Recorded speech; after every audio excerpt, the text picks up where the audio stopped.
Well, welcome once again to Nick Ward, who's been on my channel before, and I thank him very much for it. As you will know, I'm a gold bug, and you know my website, and you've looked at my website. If you're a subscriber, if not, I suggest you do. It's the most comprehensive in the country at the moment, independent website. And I bring people like Nick on by and by because he's in the trenches, he's on the sharp end. He's very much a sharp end. So he knows exactly what's going on, right up to date. And there's no chance of him missing anything, even if I have. And I do sometimes miss stuff, so it's good to get it straight from the stable cat. So really, Nick, it's over to you. I know a lot of people have been coming on who don't seem to be very clear on the tax position. So let's major just to start with, shall we, on tax. What's the word on the street on tax? Well, we've got a budget coming up this autumn, Godfrey, that it looks terrifying. All the while, the dust still hasn't settled from the impact of April's bloodbath of tax rises, which so many people I speak to still aren't aware of.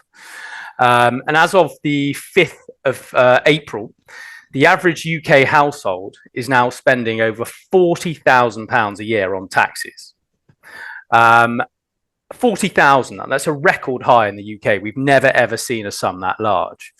And I think it's important for people to realise how they've changed in such a short period. I can name a few of them just before we come on to what's to come. But the first is stamp duty. So the threshold for this has now been lowered. Originally, first-time buyers didn't pay anything up to 425,000. As long as the property didn't exceed 625,000, then of course they had to pay the full whack. But now, after Reeves's budget in April, those thresholds have been reduced to 300,000 for first-time buyers and 425,000 for everybody else. And if a first-time buyer purchases a home with more than 500, that's worth more than 500,000. That stamp duty discount doesn't apply at all. And they have to pay the full whack as well, like everybody else. Of course, that £300,000 is well below the national average house price, let alone if you look down south, obviously in places like London. No one could already get a house previously, but now Reeves has reduced those limits even further. It's called fiscal drag, of course, as you well know. It's brought a lot of young families and first-time buyers into that onerous tax, which is a completely nonsensical one in the first place and needs reforming. But they've decided to lower it yet again at a time when nobody can get on the housing ladder anyway. But of course, Godfrey, Labour are saying they're here to support the working man. They won't be putting any taxes on working people. And to add insult to injury, I suppose, the next major one that people are talking about and are grossly unaware of is the changes to capital gains tax. And this is applied now to both lower rate and higher rate taxpayers. So for lower rate taxpayers, they have increased it from 10% to a whopping 18%. And for higher rate taxpayers, it's gone from 20% to 24%. And that's huge, particularly disproportionate, actually, on the lower rate taxpayer. So again, another hit for working families. Accompanied with that, of course, is also been a raid on the personal tax allowance. So if you're in a higher rate tax band of 40%, you're earning over 100,000. The personal savings allowance has now been halved from £1,000 to a minuscule 500. That's how much interest you can earn before you've got to pay any tax on it. So I've ran the numbers on this actually, Godfrey, and any UK households that are on the higher rate tax band, this is, with £14,000 in the bank, could face an unexpected punishment from HMRC. And this is exactly what I saw earlier this week. So if you've got £14,000 in the bank, you're going to be dragged automatically into that and you're going to be told to cough up. And then to add insult to injury on top of that, which I know you sent me the article to, if you now make a payment of £800 to a private individual, the bank can now hold it for 4 days and not process it while they carry out more AI checks. I mean, how dystopian is that, Godfrey? I cannot believe that we have come to that. £800. I mean, in Europe, you can't even put £1,000 in cash in the bank anymore without receiving a fine. But it's coming here as well. And this is what I've been saying to people: you can avoid this slow creep of taxation by keeping it in the bank, by just putting it into the right type of gold bullion. It's completely capital gains tax free. You don't pay anything on it at all. And that's, of course, UK legal tender bullion gold coins. And this is what we've seen so many people since April doing, getting their reserves out the bank where they're inflating away to nothing and putting it in a real hard asset. On top of that, you've probably seen as well, Godfrey, with business owners, they've been hit. So business asset disposal relief, that's been changed. It was originally 10%. It's going up to 18%. Of course, road tax as well on petrol and diesel vehicles with higher emissions. That's doubled. So let's say, for example, you've got a Range Rover, you'd be paying about £2,500. You're now paying over £5,000 on that. Electric vehicles as well. That's another one they've hit, £190 a year on that one. After, of course, encouraging everybody to buy one, they now feel the need to tax that as well. So it just goes to show none of this is about the environment or this Green New Deal. It's just a money grab, down and out. So, Godfrey, we knew this Labour government would do it. They always do. But we had no idea it would be this bad this quickly, I don't think. It really has been a shower. It's shocking. And I suppose that now leads us on to the autumn budget. Coming on to it, Godfrey, and what Starmer and Reeves have got planned. We can only listen, I suppose, to the mood music. We don't know exactly what's coming, but I think it's just important for all your audience and your members to look at what's actually being considered and how it's going to affect us in the context of this flip-flopping that we've seen over the last couple of months. So, of course, we saw Reeves breaking down earlier, crying on the bench after the left-wing rebellion in her party. The £5 billion in welfare savings that we were meant to see, that's now completely off the table. That's disappeared. Major backlash from the rebellion from the left wingers in Labour. That caused a dramatic U-turn, and basically we've now got to find those savings from somewhere else. It's left Rachel scrambling around in a panic, looking to fix this black hole. Where that's going to come from, well, we all know the only place that it can is further taxes. And on top of that £5 billion, by the way, Godfrey, we've also got the £1.25 billion reversal in cuts to winter fuel payments and allowances as well. Throw into that as well rising gilt yields, which you know a lot about, Godfrey, and that means that all of this debt is just getting more expensive, and the pressure to raise these new taxes, it's getting more and more, and it's actually getting to crisis levels now. And we're already at 100%. Sorry, our government debt's now 100% of its GDP. Oh, yeah, indeed, and that's a very low estimate indeed. It's a low one. I don't buy it. I think it's significantly more. But interesting, of course, as you know, and I know, and anybody who actually does numbers knows. Anybody who takes an interest in this subject knows that all governments make the mistake. Nearly all governments make the mistake of being under the impression if you raise taxes by 10% across the board, you will increase your revenue by 10%. Well, of course, in point of fact, you simply don't. Your revenue goes down. So the more taxes go up, the more revenue to the government goes down, because everybody then avoids it. Because generally speaking, the civil service and the HMRC and all these people aren't nearly as clever as your top hotshot city lawyer or your city accountant. He knows how to move that or get it away, or indeed sometimes, sadly, just move the whole shebang out of the country. of course, which is good for nobody, and nobody wants to leave the country. People, well, if the tax isn't too bad, they'll pay it. Most people go, all right, I'll pay it, but they can't pay half. They can't start to pay half their income. It simply doesn't work. People just walk with their feet or walk with their money. And of course, we know that this government, all governments that we've had really since the war, are kleptocracies. And I've mentioned this before we came on air, and you know me well enough. We've had many a beer together.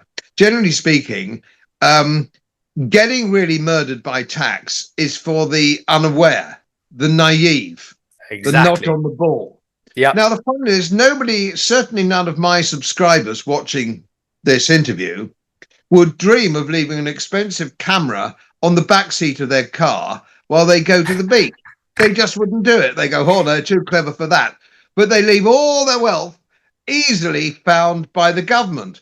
And what people have got to bear in mind, and listen to this and listen good, people, if this government can see it, they'll steal it.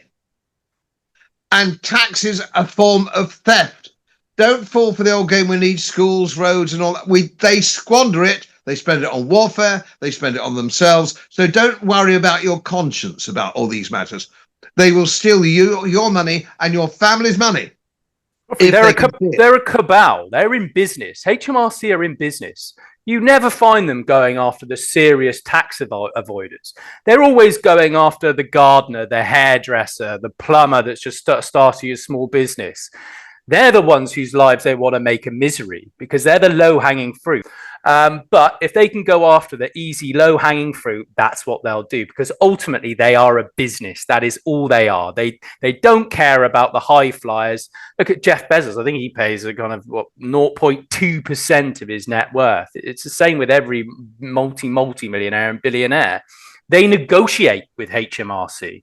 And they'll say, okay, well, I'll give you 4-5% of my wealth, and as long as you allow me in, and I'll say, yep, absolutely, that's fine. So this isn't a universal application of tax. It applies to different people, and HMRC will do what they can get away with, and they'll go after who they think is easiest. You're absolutely right. Absolutely correct. And if you don't have any money, they can't tax you. Well, if you're very rich, they can't tax you because you're too clever, or the people you employ are too clever.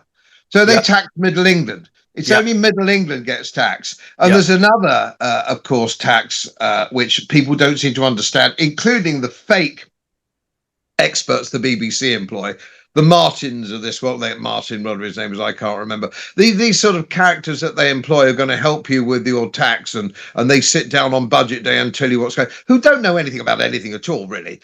They're just failed accountants, from the provinces. They're no bloody use at all. So what I saw one by that guy whose name keeps escaping me, but it doesn't matter. He said, oh, well, he said, you don't have to worry about inheritance tax. It only affects sort of 3% of the population. I've seen that kind of stupidity. Everybody watching this, if you've got a house worth more than 350 grand, which means anybody's got a house, because there are almost no houses less than 350 grand, and certainly any other savings you've got now, including passing on your pensions, which is another one, of course, they've hit, it means you are liable for inheritance tax. So if you think inheritance tax doesn't apply to you, you are almost certainly wrong. Godfrey, this is it. And again, what they're planning on doing is introducing a lot of stealth taxes. And Brown was fantastic at this. And they're going to try and introduce some of these, I think, in the autumn budget, because they think everybody is bloody stupid. But I think the first major one to consider coming up is income tax. And yes, it's been frozen, but it's definitely not been forgotten. And look, the Tories use this, Cameron used this loophole particularly well and repeatedly, which is a freeze on income tax thresholds. So it looks like taxes aren't being increased, but of course, inflation is pulling everybody into it. It's looking likely, the music is that Labour are going to extend that freeze all the way to 2030, which they think is going to bring in, 9 billion, I think. The problem with that, though, Godfrey, is it's so politically risky because if you look back at when she was Shadow Chancellor, she criticised the Tories as pickpocketing the public by doing it. So if she does that, she's in direct contradiction to everything she was saying, basically. If that fiscal drag isn't enough, Labour could also come out and break their manifesto pledge and just outright increase income taxes. That's really the nuclear option, I suppose. But that's also on the table. They're considering it. They think that adding 1 penny to the basic rate might bring in 7 billion. Tweaking the higher rate, I think it might bring in just over 1.5 billion. So we're talking very, very small numbers considering our debt. The next thing they're looking at, of course, is cash ISAs. And this is quite a quiet one, but it's going to be very costly. So they're floating the idea of slashing the cash ISA allowance from £20,000 all the way down to 4,000. That's huge. They'll leave the 20,000 threshold for anybody that wants to invest and gamble in the stock market, or they'll give an incentive to invest in UK PLC or something like that.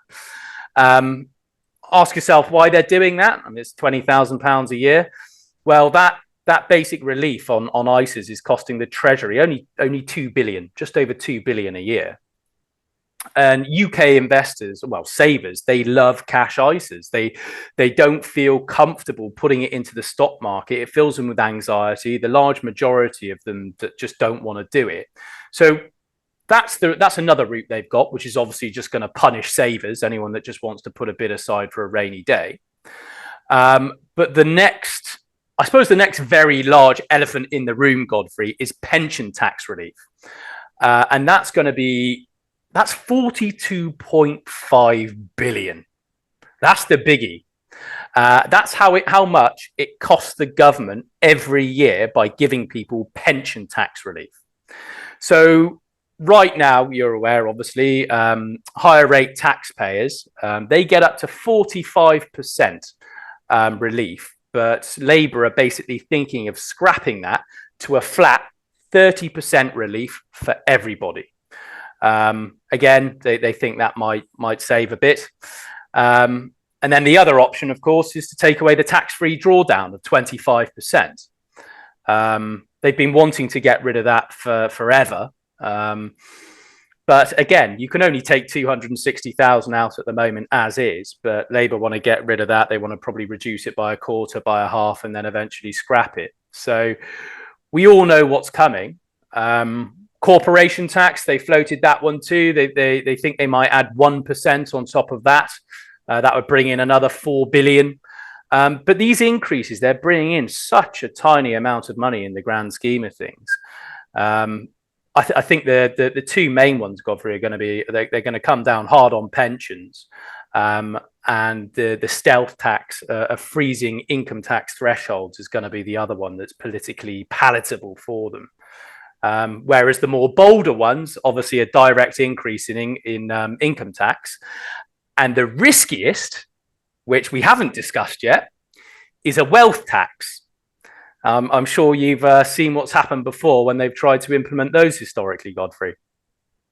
Well, certainly. And I know as an old geezer who's been around, I went into the city in 1967.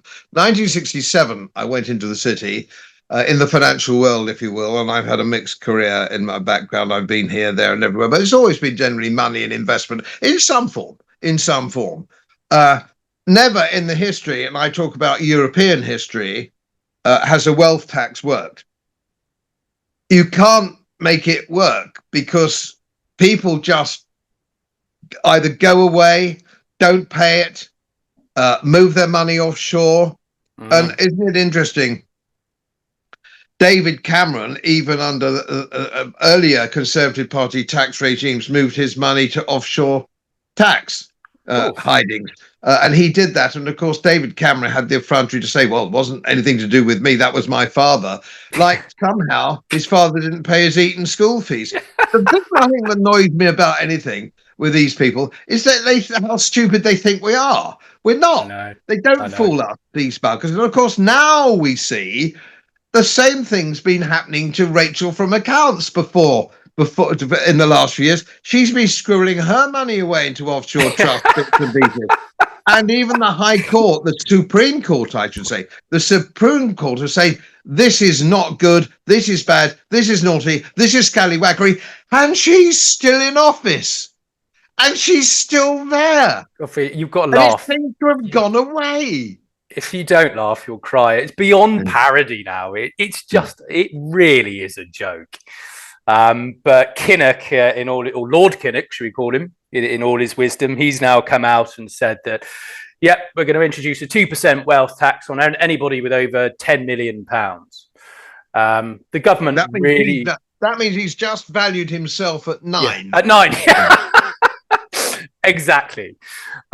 So, look, the government really want to introduce it. It was only a couple of weeks ago that Starmer's spokesperson refused to rule it out when he was asked directly by journalists. He just didn't say anything, refused to rule it out.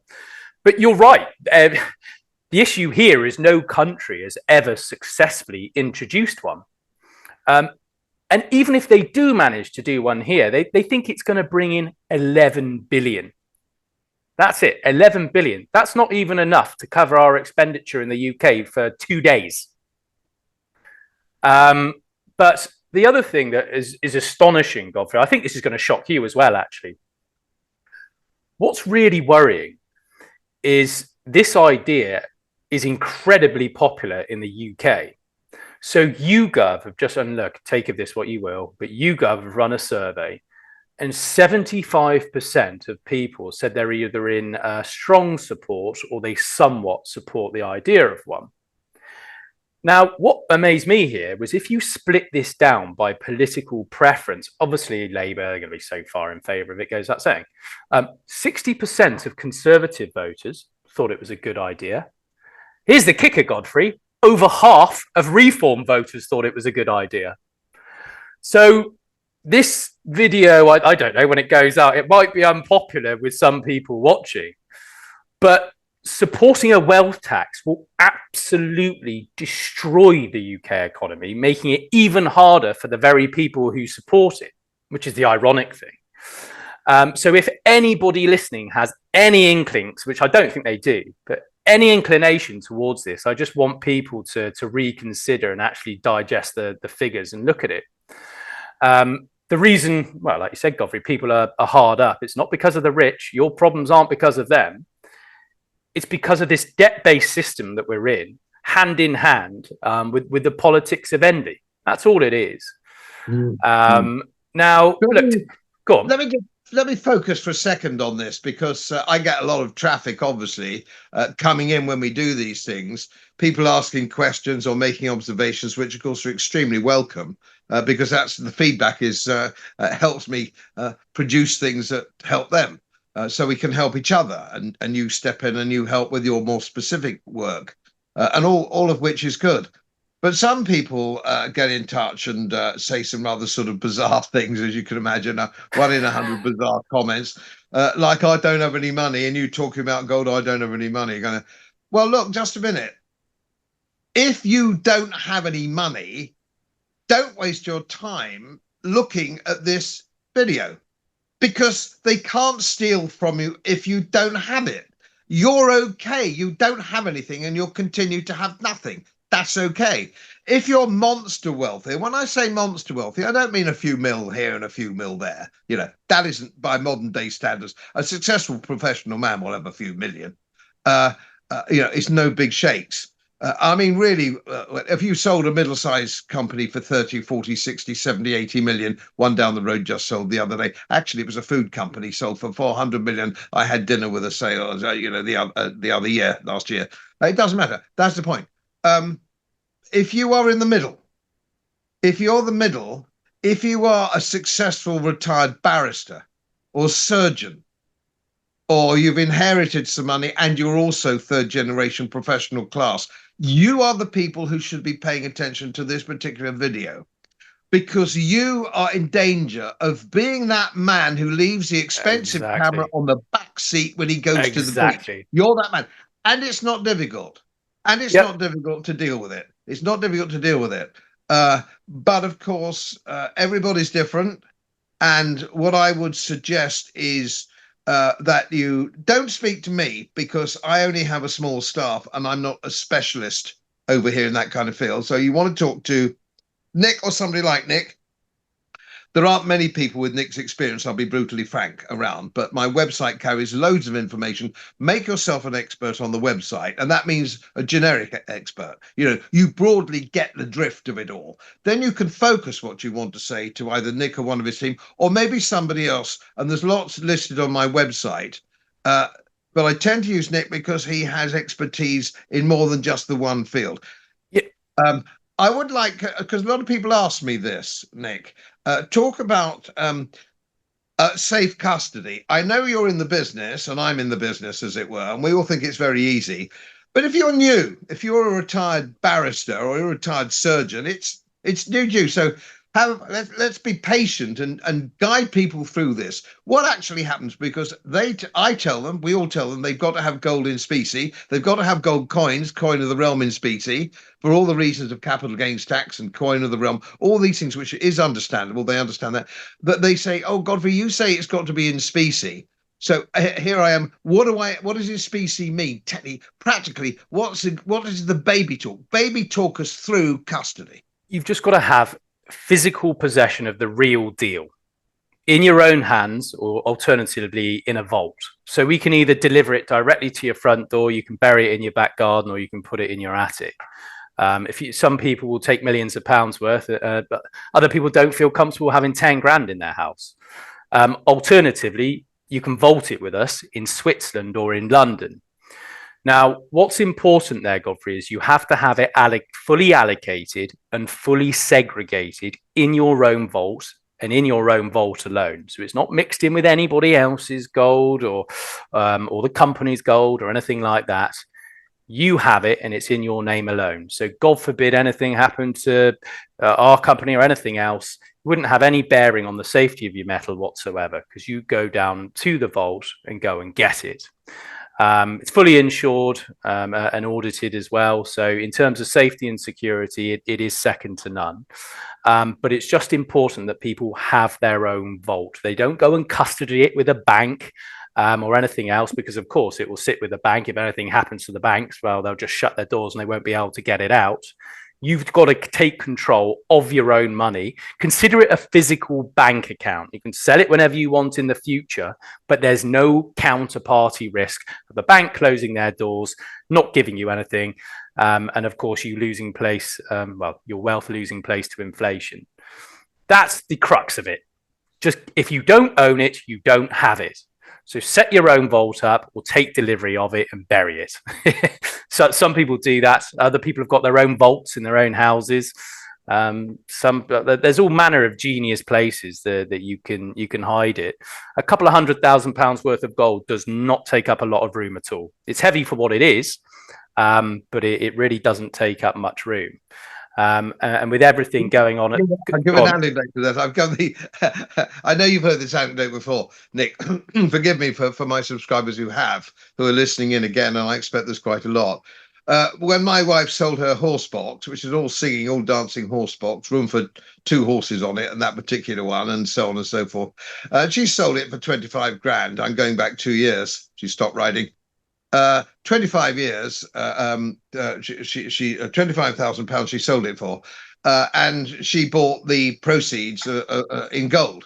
She bought gold sovereigns, and of course this tiny little packet turned up.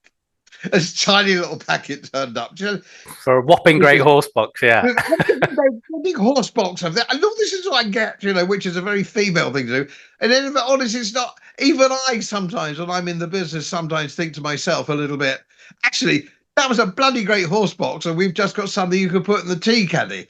Yeah.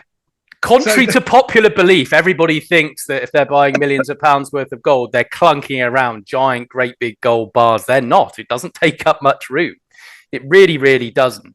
And I know that's probably one of the only attacks that is thrown at gold, but I've never understood that.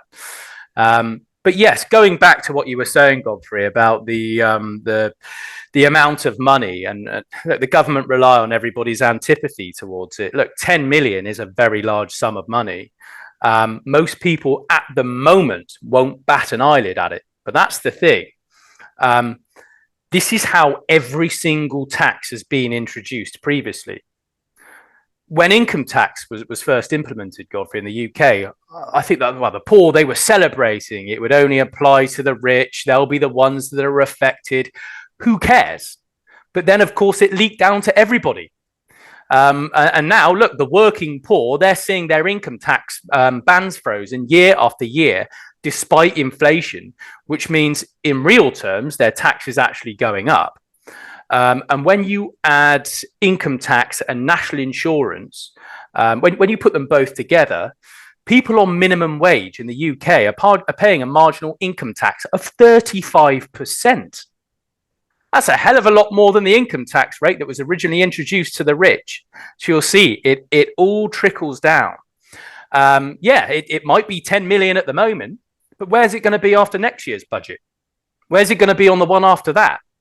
It might move down to 5 million, then 3 million, then it might come down to 2 million. Will they keep it at 2%? Because cumulatively over the years, that is a huge sum of money that you've got to come up with. But it probably won't stop there. It might even increase to 10%. I ran the figures on this one as well, actually, Godfrey. I've got them here. If you did it at 10%, that would collect 50 billion. Let's say nothing went wrong with the wealth tax and the wealth didn't leave and they all stayed and they just took a hit. It would collect 50 billion. And that is not even 5% of the budget. Put that into perspective. So you're going to have to make more people pay for it. That's the natural corollary of that. Now, all we've got to do is look at what happened in Norway. So they introduced one. The limit on it has now come all the way down to £130,000. So that means everybody that owns a house is paying for it. Of course, then comes the issue of how do you calculate them?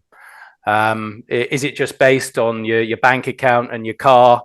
How about your antique jewelry or all your possessions in the house? How much is your house worth on this road in comparison to the one over the road that's a bit more dilapidated? How do you value a business? Let's say, for example, I don't know, somebody sets up a plumbing business and it's earning 60,000 profit a year. The average PE ratio on the stock market, on the London Stock Exchange, is about 18, I think, at the moment. So do you take that £60,000 profit, multiply it by 18, and then he's worth over £1 million? Does that bring him into it? So it's never going to work. Logistically, theoretically, it can't work. And when you look at the demographics of the UK as well, it makes it even more striking. I mean, there's only 30,000 people in the UK with a net worth of over 10 million. Do you really think that they're sat there on their £10 million just all sitting in the bank waiting to pay tax? No, it's invested in assets. They don't have the liquid money there just to pay their tax. They're not sat there like Ebenezer Scrooge just sitting over their pounds thinking, oh, what a great sum of money. It's invested in physical assets. So they'll have to sell their stocks and their property. They might have to borrow against their business. And people won't allow that to happen. It'll happen once and then they'll be immediately leave the UK, like you said earlier. It's this is of course the point, and on top of that, just to make a political observation, financial political obligation, of course, is that we send £25 billion a year away on geopolitical military adventures with no audit trail. 25 billion disappears with no audit trail, and it's just given away. We give India, which is now the 7th biggest economy on the face of the globe, with a nuclear arsenal. Yep. We give them £1.5 billion a year foreign aid. And I was doing Indian television just 2 days ago, funnily enough, on the Indian trade deal. I was being interviewed by a charming lady. I'm very fond of India and I visit India quite a lot. She didn't know we gave them £1.5 billion.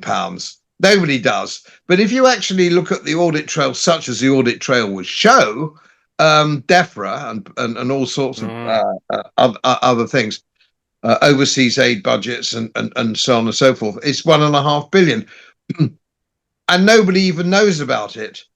And I think it's round about the same, would you believe, to China, a bit less than that to China. We're giving much bigger economies this kind of money. And of course, some of it goes to Africa as well. That's the last you've seen on it, buddy, isn't it? Yeah. That's the last you've seen of it. It goes to Africa.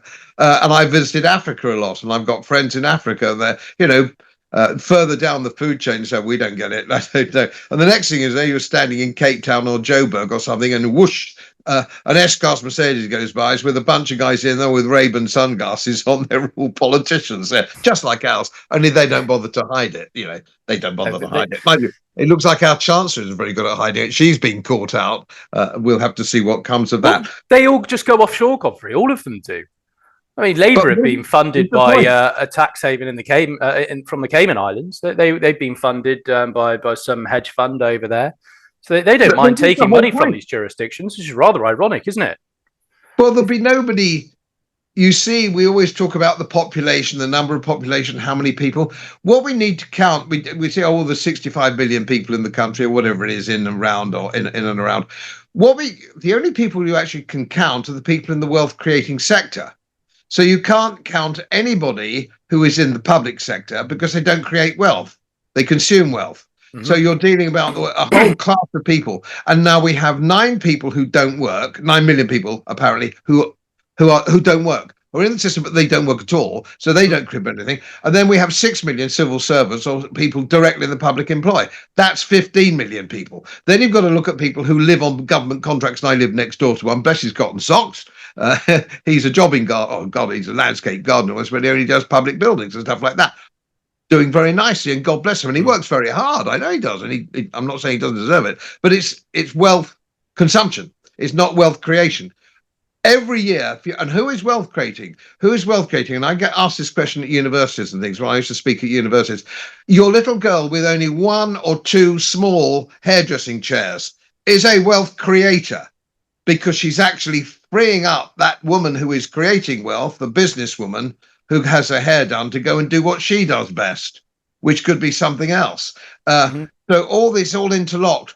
But there are only 2 classes of people, and mark this well, subscribers, and you probably know it, because if you're watching this channel anyway, you know this already, that there are only 2 kinds of people: those who create wealth and those who consume wealth. And you might think that lovely nurse across the road, she's a nice girl, but she's not a wealth creator, she consumes it. She might be very worthwhile. Your policeman is a wealth consumer, not a creator. You may or may not think he's worthwhile, and the way things are at the moment, you probably think he's a complete and total waste of space, because most of them are. So you've got to bear all this in mind. And the burden gets heavier. The burden gets heavier. The wealth creating sector, the burden gets heavier and heavier. And sooner or later, that line is crossed, and the wealth creating sector cannot keep up. They cannot keep up with the consumption of the people who are destroying wealth, which is everybody in the public sector. Like them or not, they might be nice people, they might be worthwhile people, they might be clever people, but they're not creating any wealth. It can't go on. And if something can't go on, it won't go on. And this is the problem that we have. It's a question, Starmer in 4 years' time or 3 years' time, and will he go the difference? The system will break. The system will break long before that. And I suggest, and I stick to it, that Starmer would break the country by Easter of 2026. I could be wrong. I'm occasionally wrong on numbers, on dates, occasionally on dates. I'm never wrong, ever, about the principle of the thing. So it could be 2026, it might be 2027, but the end game has to come. Because you don't need to be a brilliant mind to see that something can't go on. It won't go on. Why are they trying to destroy the UK though, Godfrey, in this way? It's pretty clear they hate the populace of this country. They utterly despise us. I mean, that's obvious.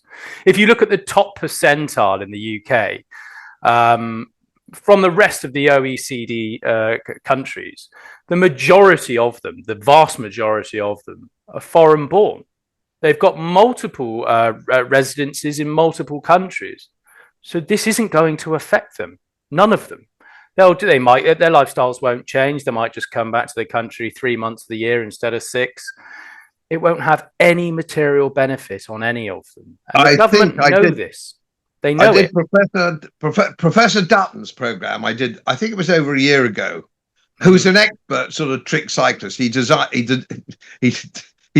it, but he's very good at working out how people's mind works and why they work that way. And I think he's right. Now, the reason we have these sociopathic tendencies in a lot of people, certainly in Labour Party administrations, and this administration, you have the Prime Minister whose mother was very seriously ill when he was 11 years old, and he had to bear the burden of caring for his mother. So he had a very mutated childhood. He didn't have childhood friends. He had to look after his mother. He couldn't go to the beach to play football when the other kids were because of an ill mother. Tragedy. And I'm now quoting Professor Edward Dutton, and not myself. This is his view, and I endorse it. But he's the expert. So society and fate gave the boy the man, like the Jesuits, as it were. They used to say, "Give me the boy, and I will give you the man."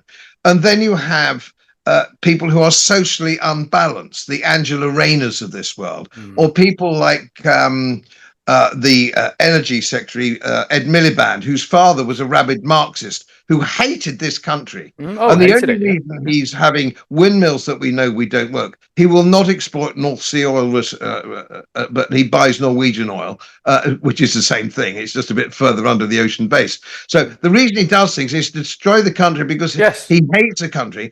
And if you look at him, he's slightly malformed if you look into his he is, yeah. You'll notice everyone on the Labour bench, there's no one particularly attractive there. There's always some mutation about them.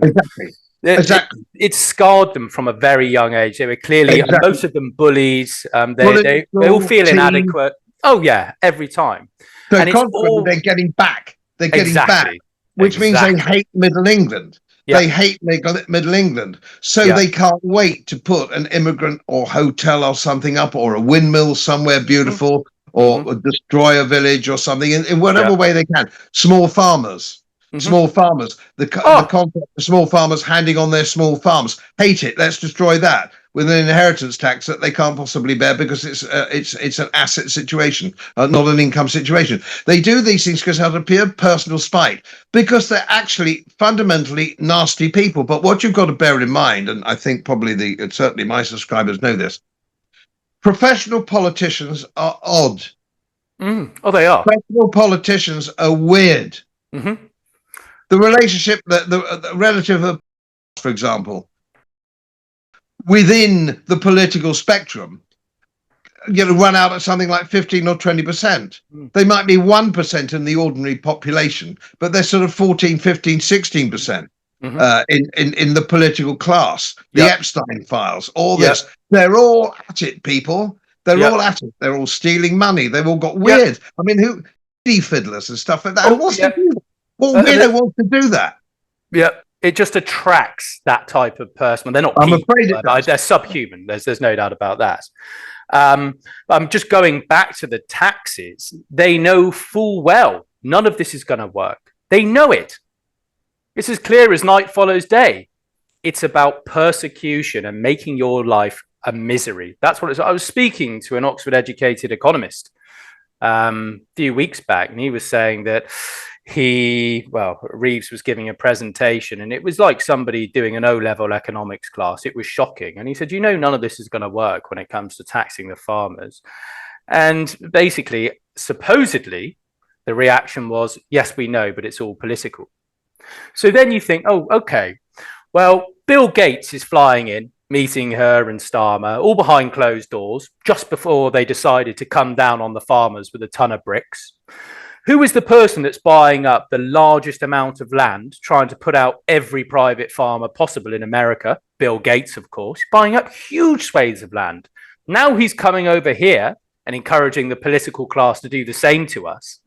And you can submit as many freedom of information requests as you want, and they will not tell you what's going on. But just lift the veil and see what these people are doing.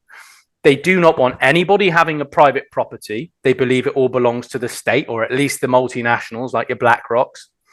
They're trying to do the same with the farmers. I mean, look what happened with the kulaks in Russia, for example.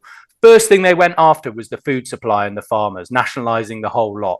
What else did they then go after? Language, what you're allowed to say, what you can't. Look at the online safety bill now. It's all coming together into this this dystopian 1984 hellhole, and it's coming from so many different attack vectors. I know taxation is only one of these, but people are living in a permanent state of anxiety. Have I done this tax right? Have I done that one right? And you've got to keep up to date on it all the time. If you get it wrong, you're fined. I mean, even worse, they throw you in prison. So it's all backed by a threat of the state.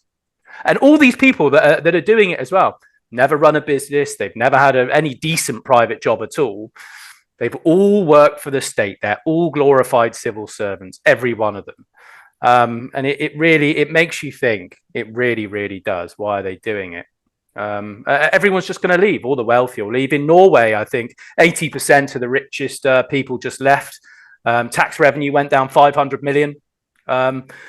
Sweden, same thing. They tried it. They abolished it in 2007. The Treasury have been studying both countries. They know it doesn't work. They're going to try and do it anyway. Now, whether they're bold enough to do it in this autumn budget, I don't know. Do they want to do it? Yes. Is it going to come? Yes. Is it going to actually bring any money in at all? No. They know it won't. But it sets a precedent for bringing in further taxes, because just like the income tax, it will go from 10 million to 5 to 2 to 3. Inflation, before you know it, will put the average house price up to £1 million. Bang, another 2% tax. That's how it works. They think they really, really think we are that stupid. And I just wish people would realize how they tinker and fiddle around with the system. Before you know it, you're like the frog in the proverbial pot. It's boiled over and you've lost everything. It's, Godfrey, it makes me angry.